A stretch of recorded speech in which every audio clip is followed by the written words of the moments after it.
I've made no secret about where I stand on guns in America. Nothing happened today has changed my mind. Joining me now, three men who disagree with me. Richard Feldman, President of the Independent Firearm Owners Association, also Ben Ferguson, CNN political commentator, and John Lott, the author of More Guns, Less Crime. His new book is Dumbing Down the Courts. Welcome to you all. Ben Ferguson, just reading your tweet 11 minutes ago, you said, Piers Morgan thinks the gun used today is the problem and should be banned. I think today is proof that anti-gun ideas are a total failure. How on earth do you justify that tweet?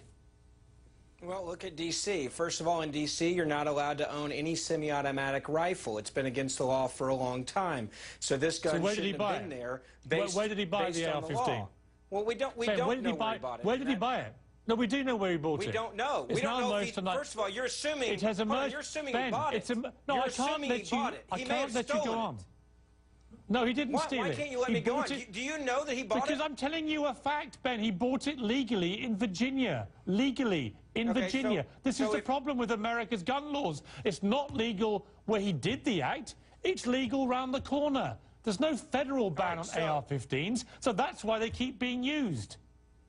All right, but in D.C. today, he broke the law bringing in. Second thing is, you can't even have a permit to carry a gun, a handgun, much less this gun in D.C. That's the other issue. And finally, in 1993, Bill Clinton signed an executive order banning guns by civilians or others on military bases. That's part of the reason why Fort Hood happened the way that it did. So you had all of these ideas of anti-gun today. They were all in place. They were all perfectly executed, and it was a failure in this base with all the best security in the world. So the idea that somehow we can pass a law to stop crazy people, or you think that if we pass a law to get rid of this one gun that somehow he wouldn't have acted today. He did bring another gun with him, by the way, which was also against the law in D.C.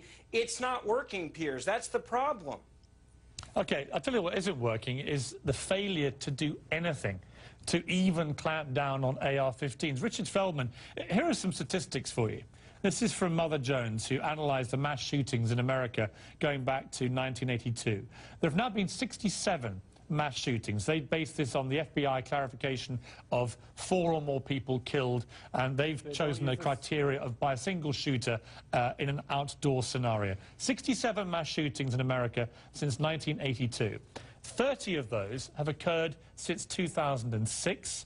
7 in 2012 alone, and 5 so far this year. So a dramatic escalation in mass shootings in America in the last 7 or 8 years or so. Why do you think there's not a problem here? Well, there is a problem here, Piers. What our failure as a nation is to even talk about the complexity of the problem. You know, Piers, after the tragedy last year at Sandy Hook, everyone seemed to have as one of their talking points mental health. And as soon as we said mental health, that was check. But we never had an adult conversation in this country about the problems with our mental health system. And just earlier today, I was speaking with Dr. Cedric Alexander, the chief of police in DeKalb County, Georgia, where there was a shooting incident 2 weeks ago that didn't lead to any injuries. And he was, you know, frustrated, as millions and millions of Americans are, that we sort of lose track with the problem, and instead of staying focused on the problem, we start talking about the particular type of gun used, as though being shot with a different type of gun would somehow be better or worse, instead of focusing on the problem. But the real problem, though, isn't it, John Lott, and you and I have debated this after almost every mass shooting in the last 3 years, is that you guys just never accept that the gun itself can ever be part of the problem. In fact, your answer to all these shootings is arm more people. Now, let's take what happened today, because the NRA has been curiously silent today. NRA doesn't want to say anything about this, and here's why. Because the Washington Navy Yard is heavily secure. It is crawling in armed security people, armed police. And yet it was still infiltrated by a man with a legally purchased AR-15 who just committed the same kind of atrocity as we saw at Sandy Hook and Aurora. And yet, I'm sure, John Lott, you're going to explain to me now why the solution is not to deal with that gun, which keeps being used to do these atrocities, but is to arm even more people in that building. Is that right? In this case. would agree with Ben earlier, and I would say I'd go even further, and that is when you go and ban guns from certain areas, when you don't allow our soldiers or naval officers to be able to go and carry guns, you actually create a magnet for these types of attacks to occur. I have to say the numbers that you're using for Mother Jones are simply wrong. If you look at any of the academics who have gathered data, there's no big increase that occurs in recent years. What essentially is Mother Jones used different definitions to measure these attacks over time. So it's just not to a very clarify, reliable Mr. Lott, just to clarify, you are stating for the record that when Mother Jones, with their specific criteria that I gave you, when they say there have been 70 shooting incidents in America where 4 or more people have been killed by a lone shooter in an outdoor scenario, you are saying they are inventing those statistics? I'm saying multiple people have said that they're wrong in terms of their numbers.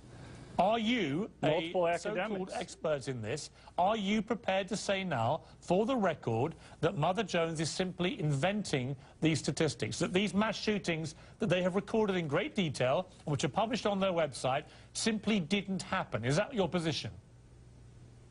No, I didn't say they didn't happen. I said that they use different, they don't use a consistent standard, and so if they make it look like they're more occurring now than there used to be. But there are more occurring now, Piers. John Lott. There are. There have been. Let me repeat for you.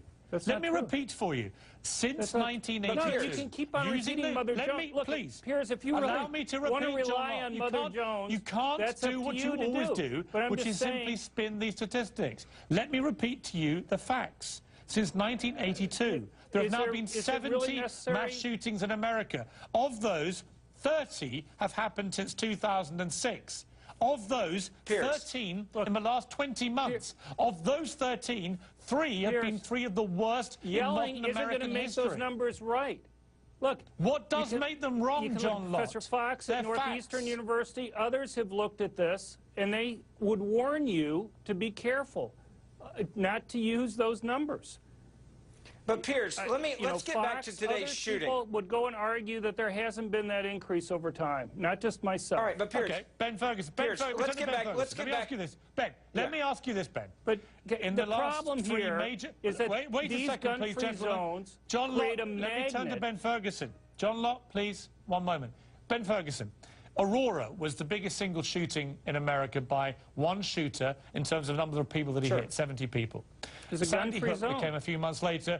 Sandy Hook became a few months later was the worst school shooting in American history. We've now seen the second worst military base shooting in modern American history. At what point, given that all 3 were committed by people, well, they're not gun-free zones, are they, John Lott? But Piers, when you have a place like today that is crawling in armed security, it is not a gun-free zone. Let me say this. It is a heavily guarded municipal base. Piers, let me say this, because this is important for us to look at today. Hold on, everybody. Just give me a second, okay? You look at what happened today, and there are 2 ways to look at this. You want to blame the AR-15, and you think that if we ban this AR-15, federally ban it, that somehow that is going to fix the issue. I look at it differently, Piers, and I look at it from this perspective.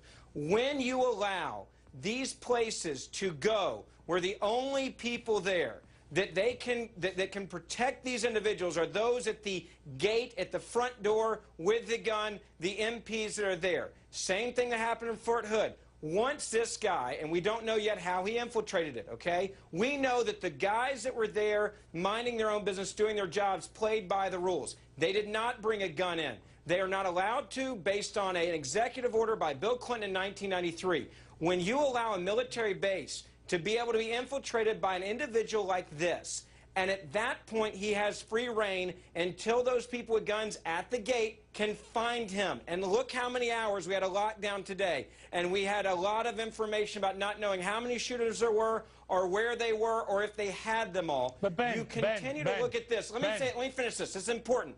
You continue to look at this based on the gun is evil. I say don't set up people, whether it be a movie theater or a school or a military base, for failure by having a gun-free zone unless you are a law enforcement official at that base, at that movie theater, at that school. But Ben, with respect, it's not a gun-free zone. The Washington Navy base that was hit today is Then why did Bill crawling Clinton in armed security. sign... Wait a minute. The very same armed security you guys have called for after Sandy Hook, after Aurora. You wanted armed guards at movie theatres, armed guards at schools. There were armed guards at the naval base, and it made absolutely no difference. I haven't called for that. This is the reason why we are in favor. This is the reason why we're not calling for armed guards, because they cannot work, and today is proof of that. We are saying that if you are in the United States Navy and we trust you with Navy ships and war, why the hell wouldn't we trust you to carry your weapon to work with you when we trust you with top-secret information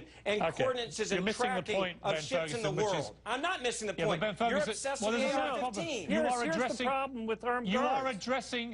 You are addressing members of the armed forces. All the victims today were civilians. So it's a completely factual point to make. And some of those civilians should be able to protect themselves. They're not military people. They were civilians. Well, but if they're law-abiding citizens, by they a should be man able to protect with an themselves. AR-15 assault rifle. I've got to leave it there. Look, we have this debate every time. I want the day to come when we don't have to have this ridiculous debate time and again in America. AR-15 killing multiple Americans. I just cannot have this debate anymore. It is ridiculous. Do something about it. And the three gentlemen just came on. Think about your position. Think about how it helps save American lives, because it doesn't. More guns is not the answer. Anyway, we'll leave it till the next time, because there will be a next time.